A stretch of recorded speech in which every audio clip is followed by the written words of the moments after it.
All right, here we go.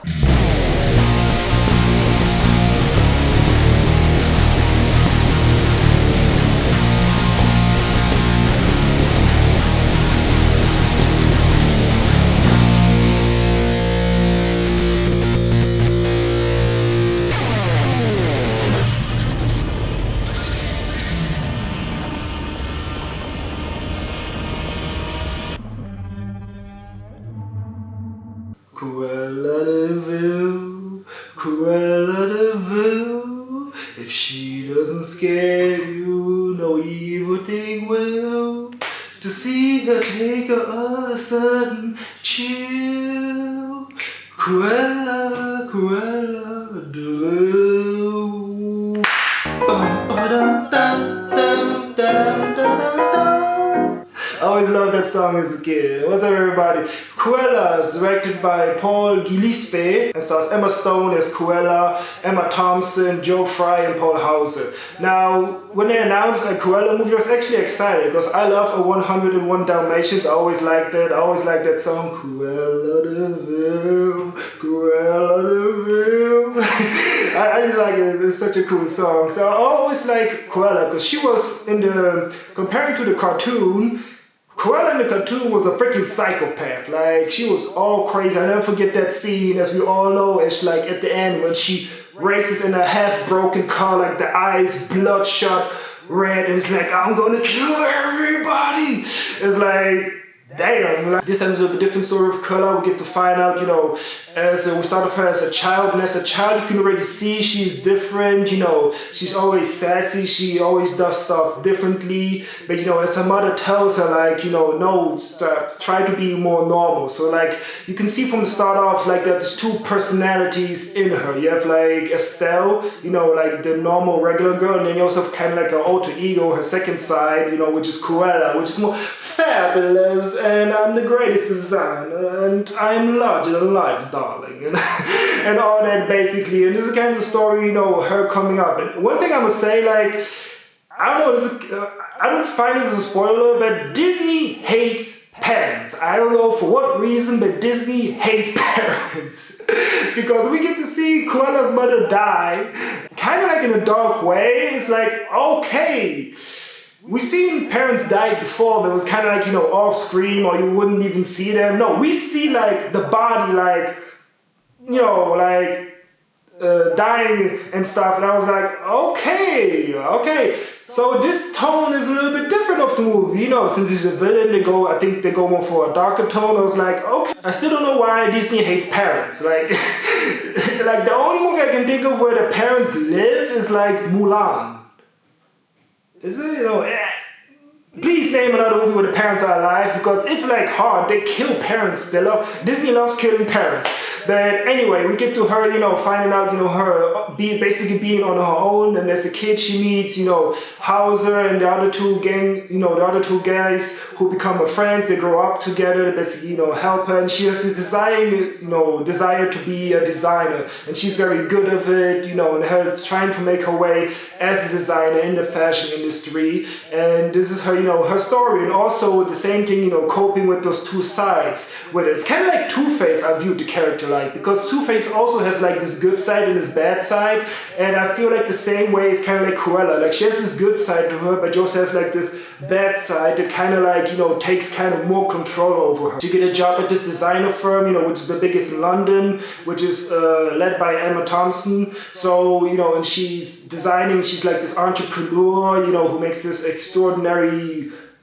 makes all these extraordinary dresses and is very good at it, but never quite given her chance. So she kind of has to take matters in her own hands, what I actually very like, so she decides to, well, if they're not going to give me a chance, I'm going to make my own chance. And this, we see the whole Cruella transformation is actually done quite well, because one thing I was curious to see is like how they're going to balance her, her craziness, like how they're gonna present her. Like, is Disney gonna try to make her like, oh no, she's good, she's not that terrible, like to kind of make her more likable, or they kind of, no, she is batshit crazy, like, she's a genius but also crazy, and she's still a villain. And her like going back and forth between Cruella and Stella, showing her art and doing all those things, and then also going back to the other side. It was actually kind of interesting to see. I like the way they did it. Like you slowly get to see her like being more, you know, sure of herself, being more and more like taking control over her life, you know, and kind of see Mother Cruella more coming out and taking control over it, and you know, her embracing more that side of it. With also, and you know, also they have this competition between these two basically designers, you know, Cruella and Emma Thompson's character, and you know, because Emma Thompson's character is mad because she's like, you know, the new hot designer who's upstaging her, embarrassing her in front of her own galas and all that, showing up, you know, basically making her own fashion shows that done actually quite well, like I said, as the other characters. It's like, I do think they kind of still kind of went a safe route with her, as not like really showing her as a villain. It's like it's kind of conflicted, because like in other times you see her being like Cruella, mean, crazy, and the other side she's like back to normal. And it's like they don't kind of show like a, I would say you don't really get a real transition.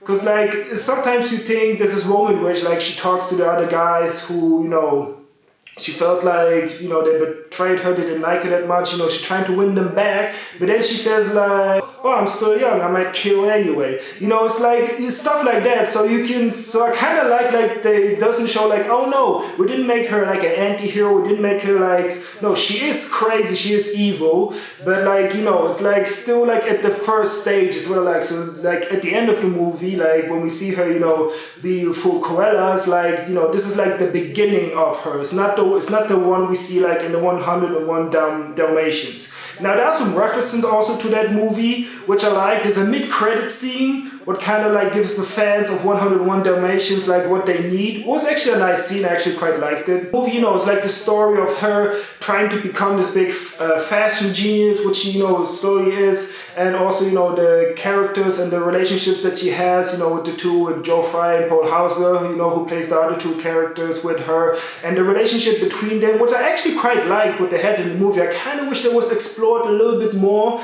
It's kind of sometimes a little bit toned down, or, you know, skipped for some moments, but it's still very enjoyable. The characters are done very well. I really like the musical choice in this movie. They've done some really great music choices in here, which I really like, except for one choice. They played Symphony by the Devil by the Rolling Stones, and I was like, I'm really tired of hearing that song in movies. I think that song is overused in movies, and it didn't even actually fit, I think, to the scene what they were showing up. Also, there's also a scene where we see, you know, we see some Dalmatians, and there's a scene that happens with Cruella where I think, oh, if they go through with how they set this up, it actually would make a quite, you know, interesting choice on why she would hate Dalmatians, or why to want to turn them into fur. But they didn't, they don't, they do something different. I was like, kind of disappointed. And also things we don't find out why Cruella loves fur so much. What was kind of like a disappointing, because like that's what she's most famous known for, like her love of fur, you know, wearing fur and everything. I mean, that's the first thing we get. Oh, it's my passion, darling, my love.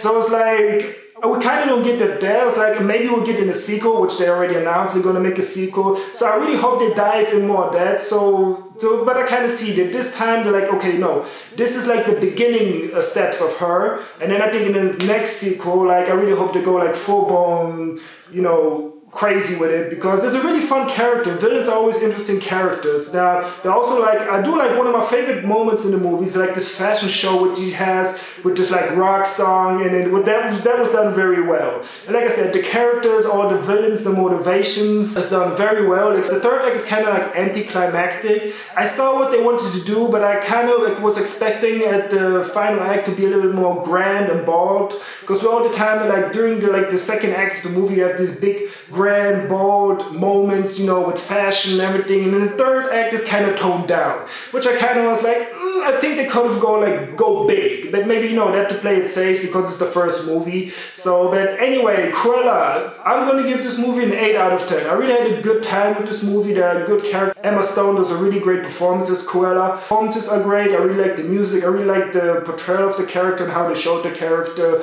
which also with some nods to 101 Dalmatians. I think this is one of the best live action movies that Disney have done.